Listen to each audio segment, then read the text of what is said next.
Welcome to A Work in Progress with Hello. Mark and Pete. I am Pete. I'm Mark.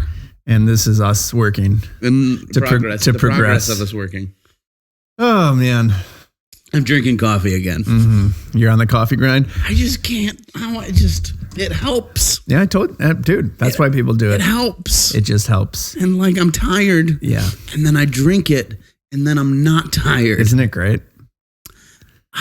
But then you crash a little bit after, Yeah. and then you're like, you know what would be good? More coffee. More coffee. More coffee. I was just saying right before we started recording that it's kind of funny. People, addicts, whatever it is, they don't like being an addict alone. They like other people around them that are doing it also. They don't feel bad about it. Yeah, company in your addiction. Yeah. So basically, I say that very Wisconsinly. So basically, I'm very excited that you drink coffee now. Anything for you. Now I don't feel as bad about I just do it for you. about my caffeine problems. So welcome. Caffeine problems. Welcome. I always really made fun of coffee drinkers. I still do. I don't consider myself a coffee drinker. You're not. I'm just someone who drinks coffee. Yeah, right. It's totally different. Yeah. But I've always thought it was really funny that people will go on these romantic dates to a place where you drink a natural laxative. That just seems off-putting. They're everybody knows what's going to happen after this. Yeah. But I never really thought of it that way. Be romantic and also, get to know each other. Let's get to a secluded bathroom area. That's right. Also that. Quickly, please. Right now, actually. Are you good at doing a Wisconsin accent? Oh, so what I think it is really you got to drag out. You got to drag out the O's, especially what I found out is boat. So and boot. So when I was in the military and I was gone for months at a time, I never heard the Wisconsin accent. Yeah, I never heard it. I thought because in the movies, they're supposed to have the most generic dialect accent. Oh, really? So that no one is Brad Pitt doesn't have an accent. Yeah. All the actors and actresses, they don't have an accent unless they're supposed to for a role. Mm. But I thought that all of us sounded like that. Yeah. And then people who would come from not the Midwest are wow, there's definitely a Wisconsin accent. Yeah. And I never really saw it until I was gone for a long time and came back. And then I heard people talking about bags and cheese and beer and the Green Bay Packers. And it's it's kind of subtle, but it's definitely there. Especially in the A's and the O's. Yeah. And then I think there's more people. There's certain people who have it more than others. Mm-hmm. And it's really fun for me to hear the real thick ones. It's always a good time. Those people are the people that are just scrawny through and through. Yeah. Especially if you go further north, I think. Yeah. Because it just blends into a Canadian accent. That's all it is, right? It does. And then I would say it's also basically Minnesotan is basically Wisconsinite, Minnesota, the UP, which is just the top part of Wisconsin. They call it Michigan, but I would prefer if Wisconsin Northern Wisconsin held on to it, but whatever. It's all kind of makes the same so much more thing. sense for it to be a part of Wisconsin. Yeah, come on. I mean, doesn't make any sense. It doesn't make any sense. Anyways, I've wanted to. I think I've started to develop some of those Scotty tendencies, but we'll see. They say that the purest accent in the United States is Ohio. Did you know that? The purest? Yeah. What does that mean? Just free from regional accents. Ohio. That's where April's from? Yeah. And you're from? Yeah. Sounds convenient. It's convenient that my phone is recording us and that I can't Google if that's true or not. I'm pretty sure I read it in the Ohio newspaper. Yeah. No, I believe you. I mean, what does someone from Ohio sound like? I don't know. Yeah. I was thinking, I think I texted you this recently. Does anybody live in the state of Maine? Yeah, no. I've never met anybody from the state of Maine. Mm-mm.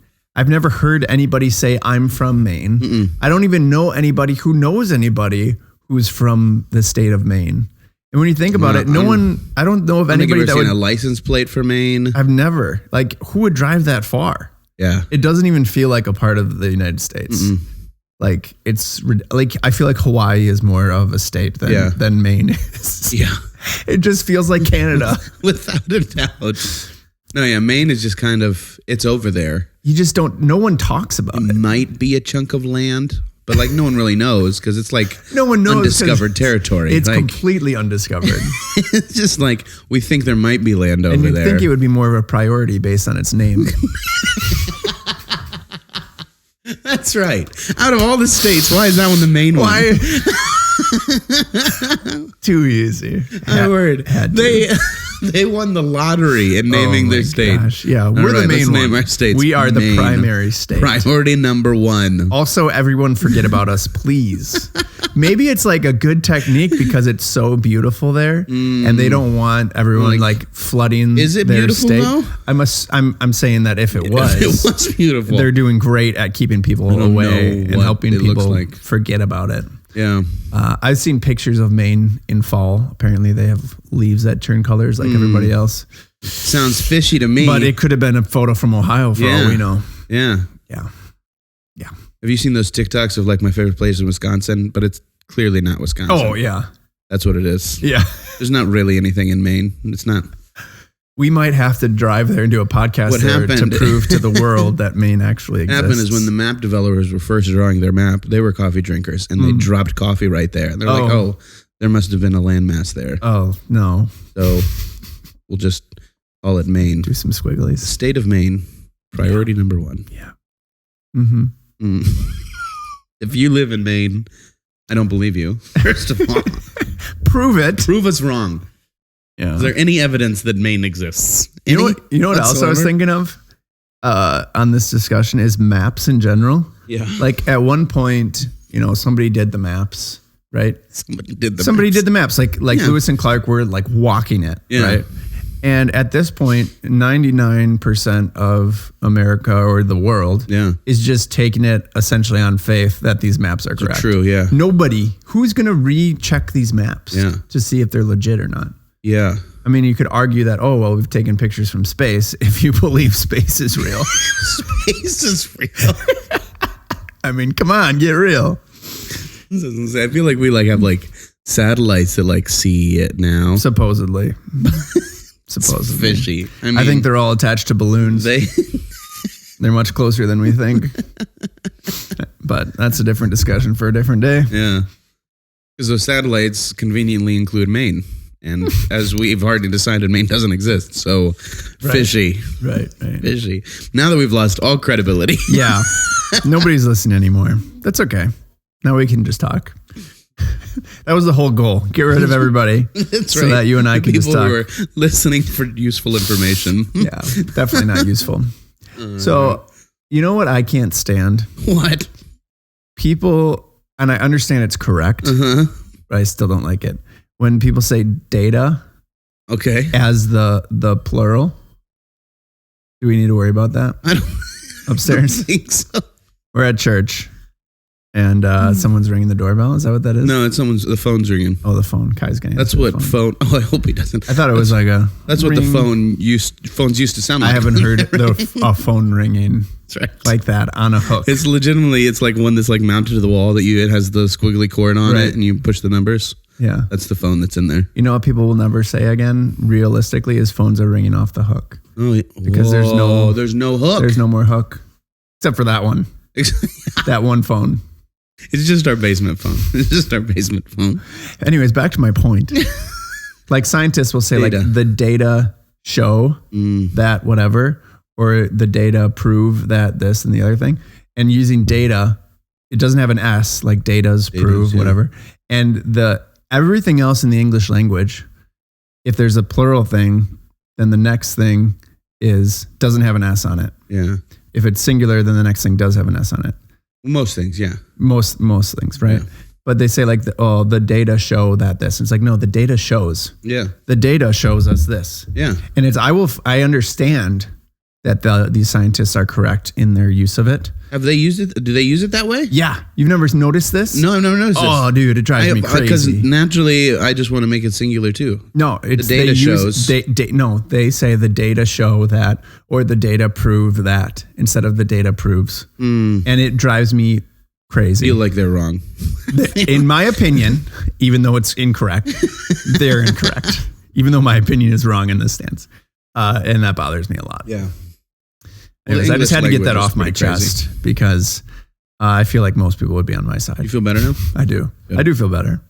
The English language is just, It's it's a screwed. little absurd. I think Kai might be coming down. Is he going to check to see if we need anything? Maybe. I think that was just him walking upstairs. Oh, okay. I thought he was going to upstairs tell you is about your the phone. Are we going to include all this in the book? I don't care. This is real life. This is real life. What Authenticity. were we talking about? What were we talking about? Before data?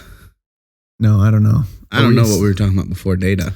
Anyways, I have a question for you. Okay. Ernest, you had something? No, go for it. It's all right. Are you a chip away at like cleaning and to-do lists, or are you a let cleaning / to-do list pile and then you do an obsessive full day of catching up on things and then repeat? What kind of person are you? Naturally, I am a let it get excessive and then knock it out. The problem that I have though is that like now I have kids, so I can't like designate a day to just do that. Right. So now I just let it compound and then I say, okay, I got to do that. And then I don't. So you let the compounding still continue. Continues to but compound. the day that you solve and fix and clean everything just doesn't happen. And it's like, let's just send the kids away for a month.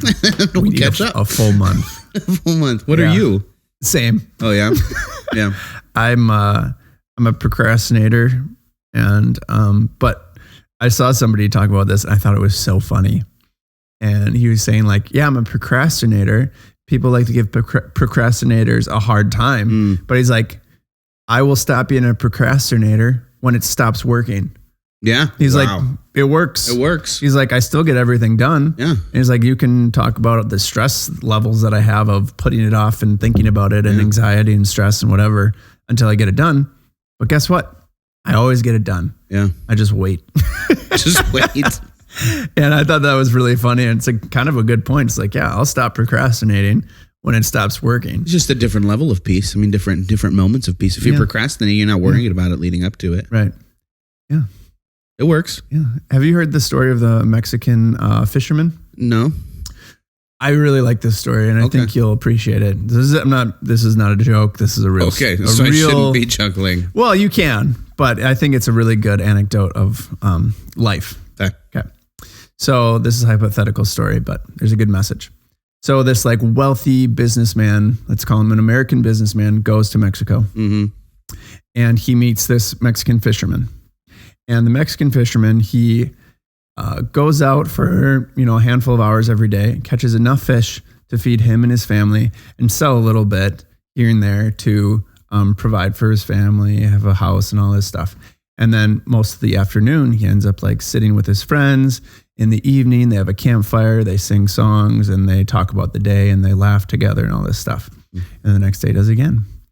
The American businessman comes down and meets this man and says, hey, like, you know what you could do is take some of that extra money that you use, put it towards buying another boat. And then you could work longer hours to get more boats and then hire people. And then you could end up having this whole fleet. You just got to work longer. You got to, put a lot more money into it, invest your time, effort, energy, and eventually you'll have your own fleet. And after like 10, 20, 30 years, you can sell all of that. And then guess what? He's like, what? He's like, after like 20 years of that, you could spend your afternoons hanging out with your family and your friends.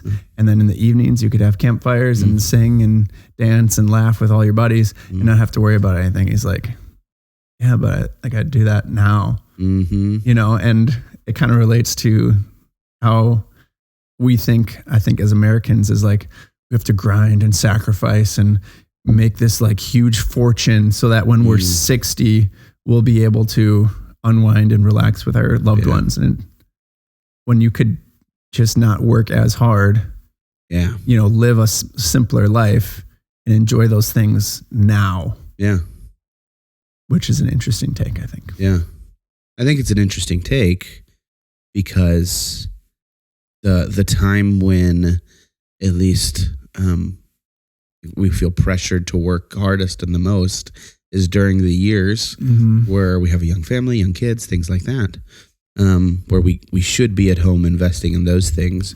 But instead we've been told, be at your job, investing in your future so that your kids can have a great future. But the important thing, in my mind, is to be investing in your kids at those in those moments. Yeah.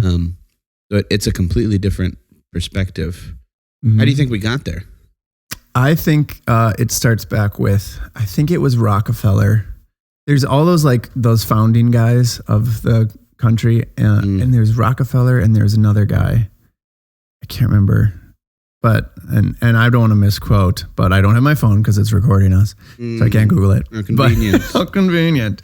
The guy who basically established the American education system, he was this like wealthy millionaire, whatever guy at the time. Okay. And he said that he wants to, for the education system, he wants workers, not thinkers. Oh, wow. So he set up the education system. And if you think about it, like everyone is force fed the same information.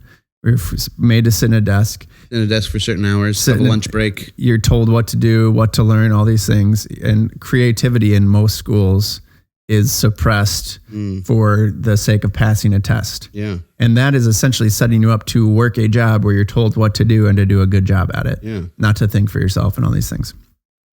So the education system, at least in America, was set up that way to basically turn your brain off to anything except for what is in front of you, what are you told to do and accomplish. And then you're not successful unless, because of propaganda from Hollywood and advertisements and TV shows and everything, you're not successful unless you have the fanciest car, the fanciest watch. You know, you can pay for your kids to do all these things, go on vacations, buy a boat, all these luxurious like material things are advertised to us constantly to where we think we need that to be successful. Yeah. And how do you get that? You leave your family at home and you work extra hours and you work extra hard so that you can provide those things. Yeah. And I think that that's not the best way to live because you miss out on everything. Yeah. Was it Horace Mann? I don't think so. Oh. Man. Thanks, Google. Man. Horace. Man. It's all right. Or was it Rockefeller? Rockefeller, maybe. Did you hear? Can I see your phone? Rockefeller created the General Education Board. Yeah, it's probably Rockefeller. I think I was right because I'm very smart. He also likes really big Christmas trees. Yeah. I want a nation of workers, not thinkers. Yeah, that was Rockefeller. Oh, wow. I was right. Why do I even question myself? Why do you question yourself? Always right, Peter. Anyways. Dang. That was a hot take. Yeah. That was a hot take. And it all goes back to that Mexican fisherman of like... Yeah. And which... Go ahead. Oh, okay. Me? You go. I'll go. I saw a video of a nurse who works with old people, and he always asks them like regrets and things like that. And they've done lots of articles on people in the older stages of what they would have done differently. So it's not a new thing, but it's important to learn from them. And most of them say, I wish I would have spent more time with my family, my friends, my kids. I wish I would have taken more risks. And not a single one of them ever says, I wish I would have worked more. And we're so work centric, and I understand you need to provide. Yes, definitely. Yeah. But so many of us could reduce our like standard of what we need to be living and what we need to be successful, live more minimally, and use that extra time to do things that matter. Like even like, so it's just so ingrained. You say that and part of me is like, yeah, but you're working hard to care for your kids so that one day they don't have to work hard. Yeah, I understand that theory. But what they want is for you to be with them. Yeah. Yeah. So and that goes back to like the, that one song, excuse me. Do you know what song I'm talking about? I think it's Father and Son. By Cat Stevens. Oh, okay. And basically, I was going to guess, oops, I did it again. I'm at work again. Oops. No, it's where the son is like, hey, can we go play catch outside? And he's like, I would, but I just don't have the time. And the son says, that's okay. And then that's basically the reoccurring theme. And then when the dad is old and his son is like a grown man with kids, the dad's like, hey, would it be cool if like we hung out or like got together and chatted? And he's like, I would if I could, but I got, the kid's sick and I got to go to work and all these things. Basically, he was working so hard, and you could say that it was for his kid, but he missed out on all that time. And then the kid was always like, one day I want to be like you when I grow up. I want to be like you, Dad. I want to be like you, Dad. And he became his dad because he didn't have enough time to spend with him. Yeah. Which is sad, but it's a really sad song. But that sounds like a sad song. Have you heard it? And the cat's in the cradle and the silver spoon. I've never listened to the words, apparently. You got to go back and listen to it. Yeah, I'll go back and listen to it without a doubt. Mm-hmm. Yeah, I mean, that is, and I think that is very common among maybe our generation. I don't know if it was the generation before us that prioritized that working, or if it's been like that for a long time. I think it's been like that, but you still have control of how you spend your free time. Yeah. Like my dad worked very hard, and he had like your typical, like he was gone when we got up for school. He was either left or leaving. And, but at night we would all have dinner together, and we would all talk about our day. And on weekends my dad would spend time with us. Like we would play outside in the yard. Yeah. He built us a swing set and a sandbox and like things to play with. Yeah. Like my dad was very present when he was home. Yeah. Which I think that might be a huge difference today is now when we're home, so many of us are still thinking about work, thinking about career, thinking about what can we do to progress. Yeah. And also on our phone, whether it's productive or just scrolling on social media, because we're addicted to our phones, that we're not present with our families at home. But like, it's because that's what we're told we're supposed to be doing. Like that's what a successful person does. Sounds a lot like brainwashing. All of a sudden we get shut down. They're on to us. All 8 people listening are now on to us. So I have an incredible relationship with my dad. My dad is the bomb. He is just absolutely fantastic, an example for me in so many different ways, in ministry, as a fatherhood, as a husband, just such an example. And he's mentioned to me before that one of his bigger regrets is that when we were younger, he traveled a lot for ministry, especially for a specific stage in our life. Yeah. And he had to travel a lot for ministry, and looking back on it, it's because that's what he thought he was supposed to be doing. Yeah. Like that's, and so oftentimes that's the case. Yeah. Like a good husband works hard. A good pastor sacrifices everything for the ministry. Yeah. And fortunately that didn't last forever. And my dad was very present and very much a supporter of me in high school and henceforth. That's whatever. A good word. Sinceforth. And since then, henceforth. And he still is such a huge encourager of mine. But there is that season of life where, because as we've said so many times, like we are a work in progress, and like our parents didn't have it figured out either. Yeah. And so like our parents were trying to figure out, what am I supposed to be doing? How am I supposed to be spending time? What are the priorities that I'm supposed to be investing in? And they made some mistakes. Yeah. Everybody does. Well, I haven't, but I was going to say, if there's one person who hasn't made any mistakes. No, far from the case. We've all made mistakes, and I'm sure the pendulum has swung the other way in a lot of situations where our parents were never home. So now we're always home, and we're not investing in our careers and financial development, things like that.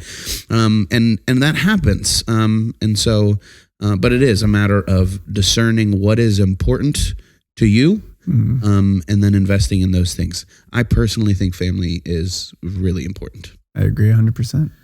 And so that's something from a ministry standpoint that's hard for me. Is those boundaries of when do I set aside being a pastor in order to be a husband and a dad?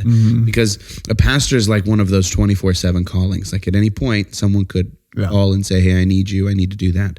So I have to, I got to get better at guarding my time for my family, so that it doesn't bleed into it. Because I use that excuse all the time, that being a pastor is a 24/7 job.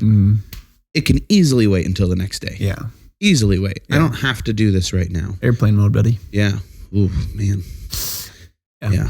Yeah. Wouldn't But that then be I a can't change? text you, Peter. Yeah, that's true. I just want to talk to Our you. friendship is a 24/7 job. It's a 24/7 You always got to be. You always got to be always ready. got to be available. Yeah. I don't know when you're going to text me. Yeah. When do you need me? I just got to be ready. That's right. Yeah. But That's a really good point, though. So it is a matter of balancing those things. And some people lean one way and some people lean the other way. And I have seasons of my life where I lean one way and seasons of my life where I lean the other way. Mm-hmm. Thanks for the visual representation. I was helping people. That was good. Now For our watchers, I'm leaning. Sometimes one way. Sometimes the other way. Sometimes the other way. Yeah. Absolutely. Yeah. But it's just something you got to wrestle with and figure out. But I would say, this is the last thing I'm going to say, and then we can move on. I would say, prioritize what you value. Don't prioritize what everyone tells you should value. And that goes back to what we've talked about before. But if you value something, prioritize that. Don't just prioritize something because someone said that you need to prioritize that. Agreed. Whatever that is. Yeah. Yeah. Whatever that is. Yeah. So that's what makes us unique, is we have our different priorities. Mm-hmm. Yeah. And our different abilities and our different gift sets, and what we do is different, and how we do it is different. Yeah. Oh, sorry. I'll step off my soapbox. No, that was good. I saw somebody, I don't know why I just thought of this, but we were talking about like kids and spending time with kids versus like being on your phone. And obviously I was on my phone when I saw this, but it was a video of someone saying like, okay, most of the like kids growing up, their core memories as being a kid are going to be this, what you're seeing. Yeah. Oh, honey, we're going to the zoo. Yeah. Are you excited? Oh, we're going to go get a new dog. What do you think about it? And it's just like, so half of their memories are going to be with a phone shoved in their face. And it's like, okay, that's probably not the best way to like raise our kids, is using them as a social media tool. Oh yeah. For clout. Yeah. Oh, wow. Good use of the word clout. Thank you. That was great. Thank you very much. Man, you're so hip.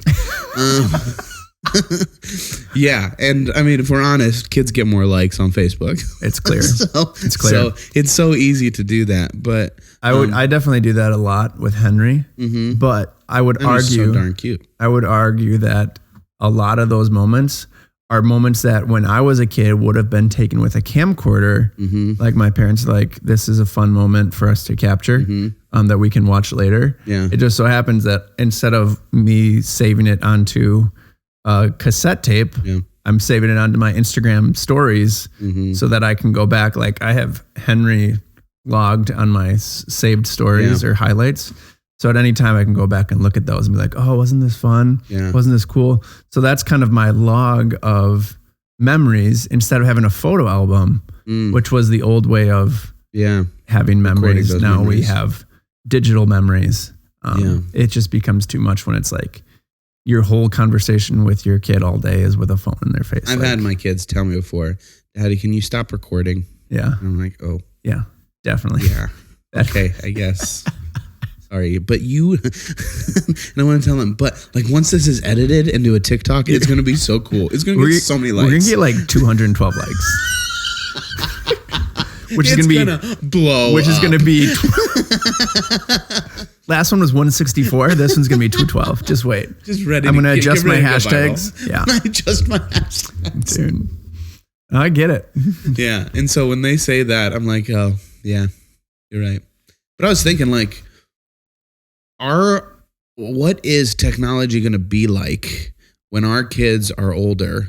Like, are they going to have Instagram to go back and look at all these memories? I'm sure Instagram will be an antique by then, just like photo albums. So like, what's going to happen with all the stuff that we've like saved via hashtags and stuff?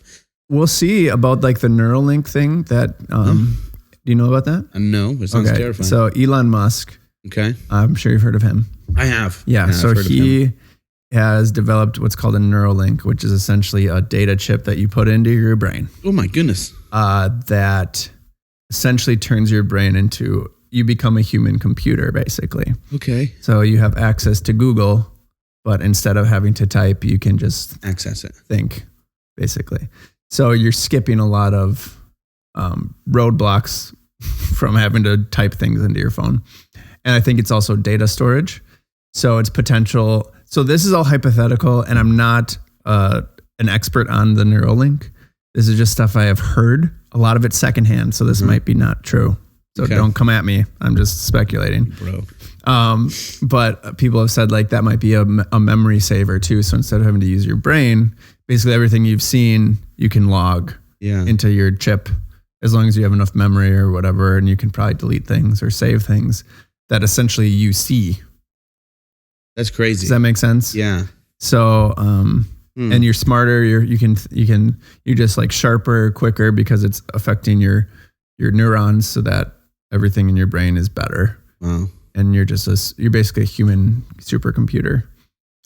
That's wild. But his original reason, I think, for doing it was he thinks that he can cure certain ailments and issues, like if you're deaf or you're blind or certain even like dementia and stuff. Yeah, exactly. Like neurological diseases, like issues with your brain. Yeah. I think his original plan was to like help fix those ailments by going to the brain source. Dang. So it's awesome to think about, but then we wouldn't even need phones. We just think about somebody and now we're freaking dialing them through her brain waves. I don't know, but I'm sure that this wild. Technology would blow people away, 50 years ago. Oh, yeah, no. And it's crazy to think that like the speed at which technology is going, like we can't even fathom. Yeah. Like we can't even come up with the ideas of what it's going to be like. Yeah. I was just thinking of like, it's so cool, but it's also funny how sometimes it makes you look dumber because I saw somebody doing a VR game. Yeah. I went to this place where there was race cars or go-karts. Yeah. And we were racing. They also had a separate area where there was total immersion VR games. Oh, wow. So you have the headset. Yeah. You're in a little dish that you can run without moving. Yeah. So you can actually run in the game. Yeah. And your hands are doing stuff, right? Yeah. So, when you're in it, I guarantee you it's an amazing experience. You're in the game. Yeah. And it's probably incredible. But from the outside looking in, it's like some dude going, I got him. Oh, you're coming. like so silly. Oh yeah. It's like you're not doing any human being things. Yeah. And I think technology is incredible, but I think the risk is losing humanity in the process, which basically takes us all the way to, I almost said Transformers, but I mean, what's the Arnold Schwarzenegger movie? I'm having a complete, wow, you're making a robot? Dude, why can't I think of it? Terminator. Wow. I need more coffee. Terminator, where the robots attack the humans. And what? Have you ever seen the show Upload? No. Oh. So there's a show, I think it's on Amazon Prime, where like the whole premise is that like technology's progressed to the point where like once someone dies, their memories and their person is uploaded to the cloud. Yeah. And so they continue to like live in the cloud. So it raised a lot of questions about afterlife and stuff like that. Yeah. Which we should talk about at some point. We should, absolutely. Yeah. But I mean, technology man, I wish we could even imagine it, but yeah, I think it'll be interesting to see where it is and when our what's kids going to be grown. hard for me, legitimately, is what's been hard for every generation. I think is not all of a sudden like getting defensive and judging or it. skeptical or judging new technology as it comes out. Because the older generation are angry and frustrated with the younger generation because they're making their silly TikToks and they're always on their phones and it's whatever. And I think to an extent they are correct because back to what I was saying about losing humanity is one of my favorite things to do is when I'm up north on vacation. Up north, we go to Three Lakes, Wisconsin. Yeah. Beautiful up there. And we're blessed enough to have my uncle, my aunts and uncles own a place on the lake. And so there's a pier, there's a dock where the boats go, and go out there at night and lay down, and there's no light pollution because there's no big cities up there. Yeah. And just looking at the stars and like soaking it in, and like no technology, just being in nature is such like a cathartic, like cool human experience. Yeah. Or like just sitting around the campfire with people like talking and playing games and hanging out and reminiscing. Big thing for me is like the nostalgia of how humans are meant to exist in the world is kind of in jeopardy. In the physical. Yeah, like physically being present instead of becoming lost in essentially a fake world, which is our phones. Yeah. Because I saw a video, so many times we've seen videos and talking about stuff. And then we can see a video telling about we shouldn't be watching videos, which is kind of a paradox. Yeah, it is. You okay? It keeps miking my chest. All right, we're good. It's all right. We'll get those new ones soon. It'll be better. But yeah, a video of like the world in the phone. And when you see somebody, especially if it's like a personality or somebody you follow and that you see all the time, in your brain, you kind of feel like you have a relationship with that person. Yeah. But that person doesn't know you. Yeah. They don't know you exist. They know an aspect of you potentially. Well, maybe they like somebody who follows a big YouTuber or something, like they don't know who you are. Yeah, exactly. But you're watching them as if you have a relationship with them. And that's kind of an unhealthy situation, I think. I mean, I do it too. I'm just saying, like, it's something to consider as far as what's healthy for being a human versus what we should mitigate. I mean, so I'm going back to like the church world a little bit, but that was even one of the big struggles when COVID happened was the whole idea of like live streaming, because we're a small church. We didn't offer live streaming at all. Yeah. We didn't. It's expensive. Yeah. It wasn't high on our priority list. It's a process to set up too. Oh, yeah. And we've always recognized our value is that we are a small church. Yeah. And so relationship is big. Yeah. So if that's valuable to you, come and be in relationship. Yeah. And then COVID sent us this curveball where like the only way to get through was kind of to set up live streaming. And so, and coming from that, I had a lot of fears that we were going to like disassociate and people would stop coming to church and they would just watch the live stream. None of that happened. What has happened is that people stay in community via the live stream when they're not here more so than they are.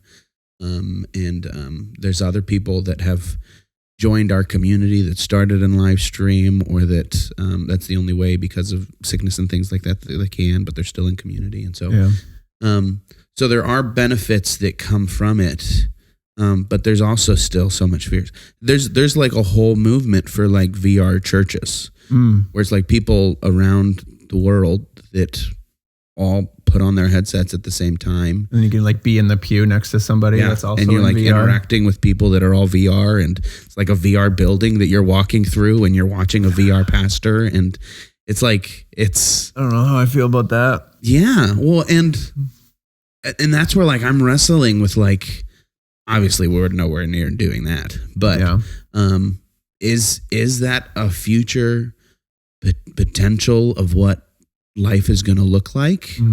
And am I supposed to just be like open to that, or am I supposed to like be reserved and skeptical? I don't know. Yeah, I think something that big that you can't personally and I can't personally impact. You just have to be open to it and skeptical about your own use of certain things, because things that you can't stop from happening, stressing about what the outcome is going to be is not helpful. So just allowing it to be, but I mean, at the same time, like how you're constantly thinking with your gym, like, how do I use social media in order to do this? How do we utilize video and the internet and stuff in order to build community, in order to do these things? So you have to be thinking about those things, and you can't just rely back with, this is what we do. This is how we're going to do it. This is how we've always done it. But at the same point, like, man, I'm going to sound like an old fart, but being in community with people like is, I think it's so valuable. And I agree. Our church is a small church, and part of that is very purposeful. Like, there is beauty in being a small church. We are a small church that plants small churches because we believe in the value and the beauty of small churches. And so I think that's important, and I don't know if that can be replicated through technology. Not in the same way, I don't think.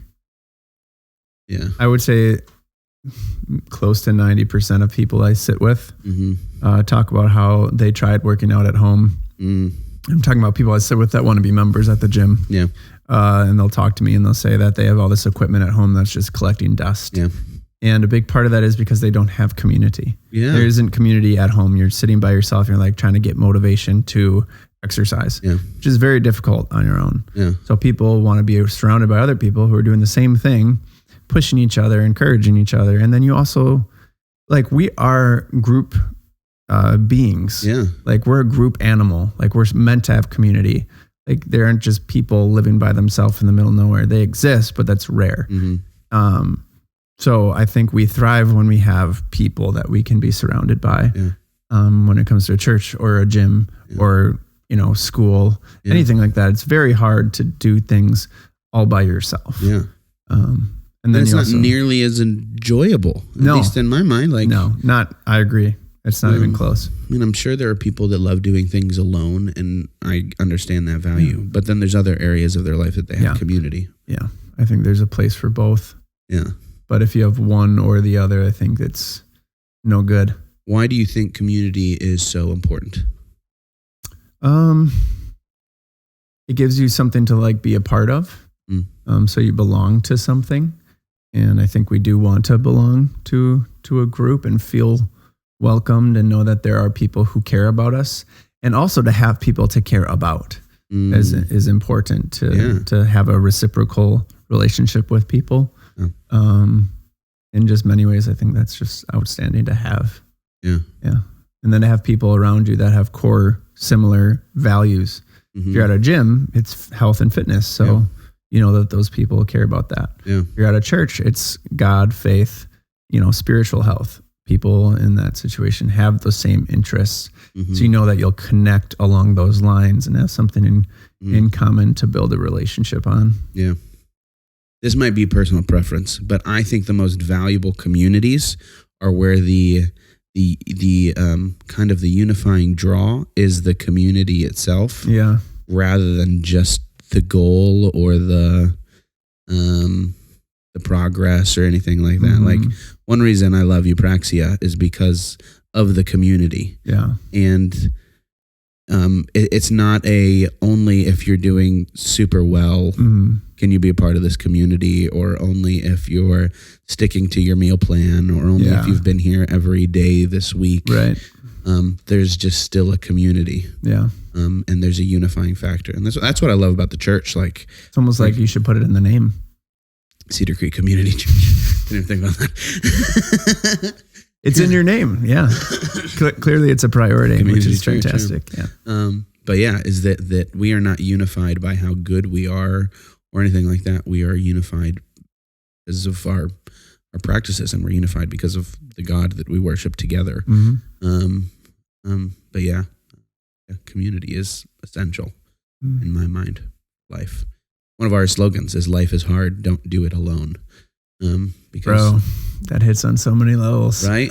Yeah, that's our tendency. When life is hard, we like hunker down and think. Well, you mentioned it before. We don't want to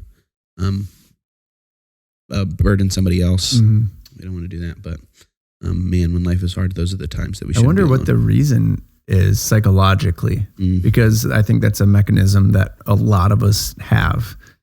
If we're struggling or mentally or whatever, or physically, we don't want to tell people, and we want to kind of keep it inside. Like, there's probably so many people at home who are just having a rough time, and they really need like a hand or an ear, someone to listen, or someone to physically help them with something. Yeah. And there's probably that person in their life that would, if they said something.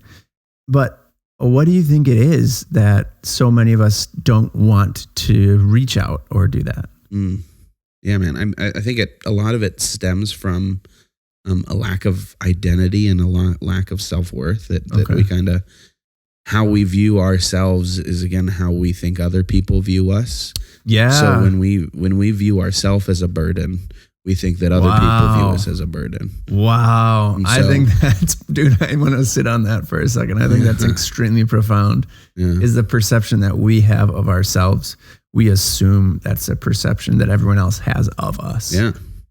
So you see it on both ends. You see it like with the narcissist that thinks they're awesome. So they think everybody needs to think they're awesome. Yeah. And then you see it on the other end when we're struggling. Like we think we are draining to community. We think, that we are a taker, that we aren't worth anything. And so we assume that that's how other people view us too. And that's going to affect all of your actions and thoughts about everything. And it's going to view how you interact with other people, because that person views me as a burden. Why am I going to do this? Because I believe I'm a burden. And so it impacts how we handle things rather than stopping and recognizing what's true.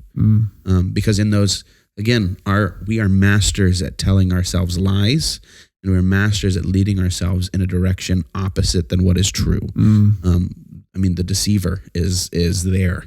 And so when we are struggling, we tell ourselves the lie that we are not valuable, so no one thinks I'm valuable. I believe I'm a burden, so other people believe I'm a burden, rather than stopping and thinking, wait, this is Peter. Would Peter actually view me as a burden? Like, let me look back and think about our relationship. Has he ever done anything to make me feel that way? No, he's only ever made me feel valued and loved. Maybe that's the reality. Then maybe he doesn't view me as a burden, or maybe he doesn't view me as an annoyance.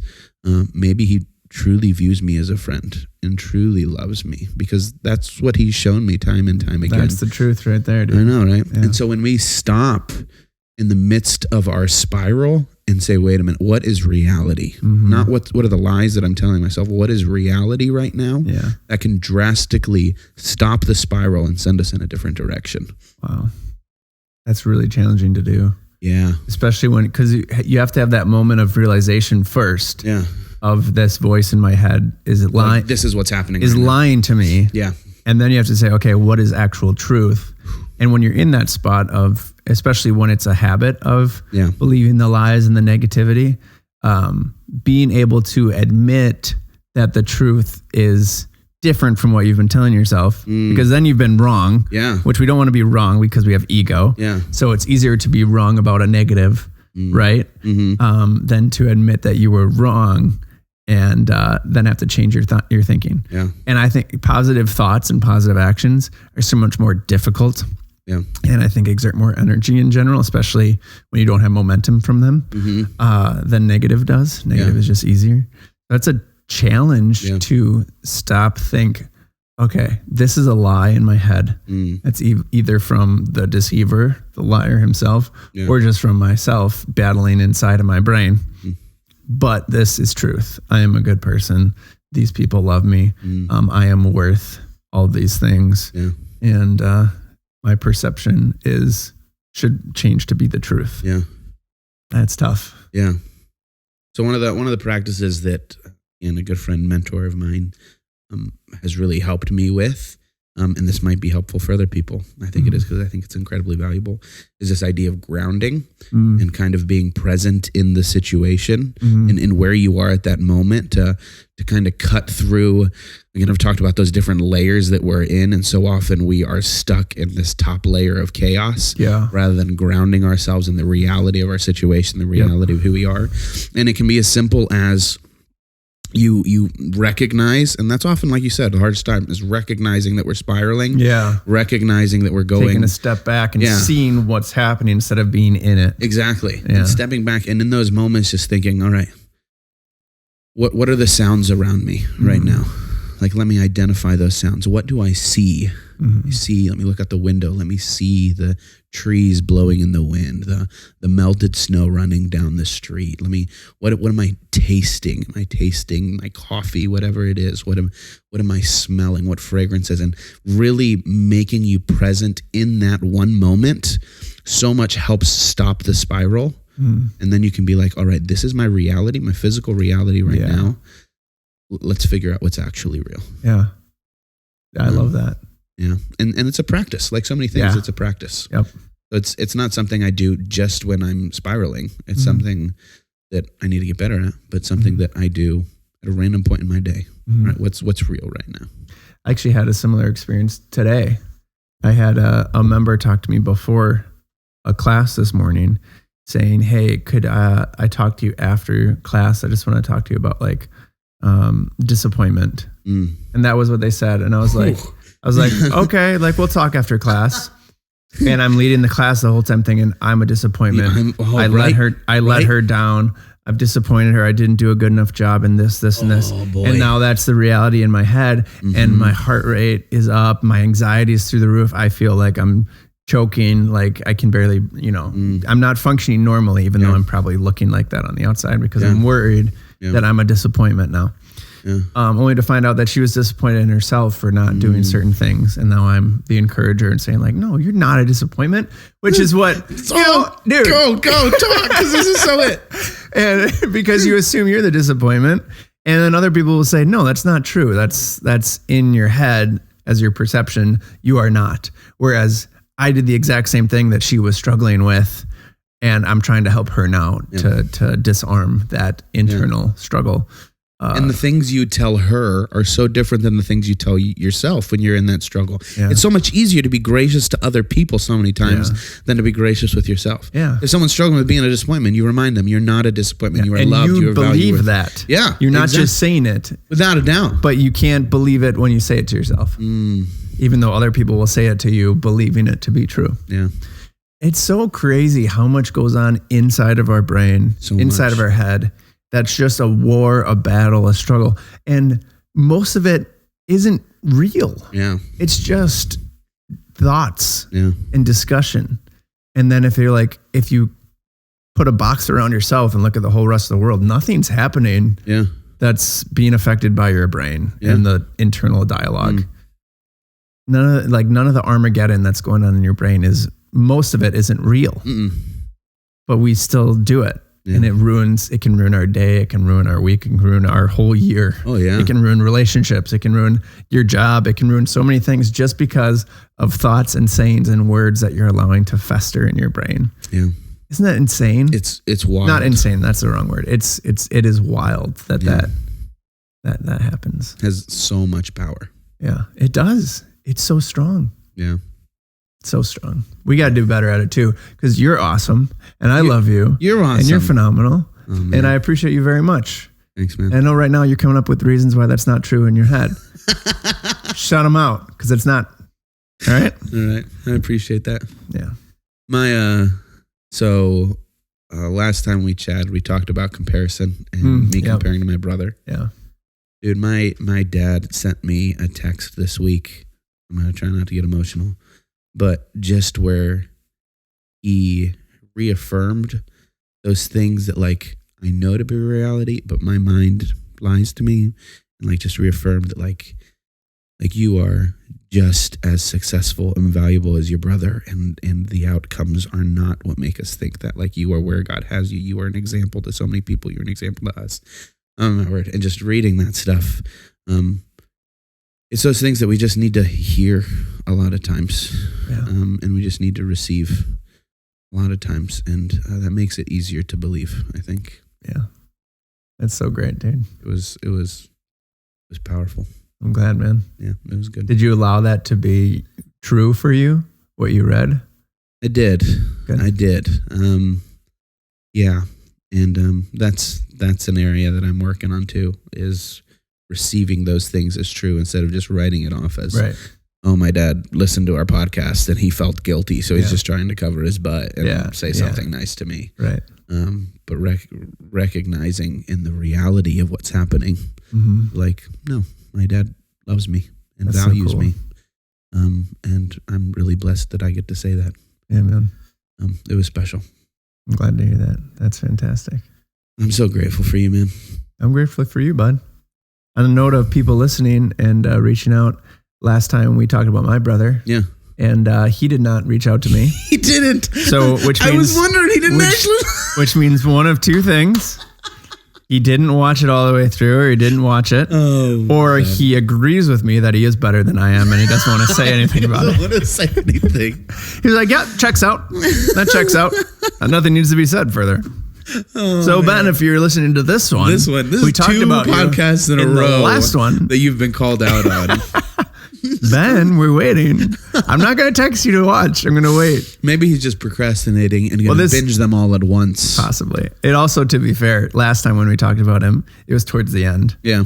And this one is also towards the end. So we might have lost him in the satellite conversation. We only have one listener right now. Space not being real. We may have lost him. Oh, that's so funny. Yeah. They don't know who Rockefeller is. Yeah. Yeah, boy. Oh man. But yeah, these are valuable conversations. Something I think is really cool. So I get asked a lot about this podcast. Oh, cool. Like, how do you guys know what you're going to talk about, or what are you talking about next, or what's the plan? We sat down today with something that we said we were going to talk about. Didn't even get close to it. No, didn't even talk about it. Most times, multiple times, we've said, "Hey, is there something you want to talk about today?" And we've said, "Not really. No idea. Nope. Let's just go." So when we say that this is just a conversation, it's legitimately just me talking with Pete. That's it, buddy. It's a blast. It's a blast. Good time every time. Where are we at time-wise? I don't know. Dude, we're flirting with 56 minutes. We always seem to be coming to a close right around an hour, which is phenomenal. It's like just natural. You know what it is? We're both so ingrained with church that we know we have an internal timer in the back of our head. It's like, oh, the final song. Time for lunch. We know what an hour is. We know what an hour feels like. Thanks to growing up in the church all these years. Oh, man. It's true. It's true. My word. Well, I love you.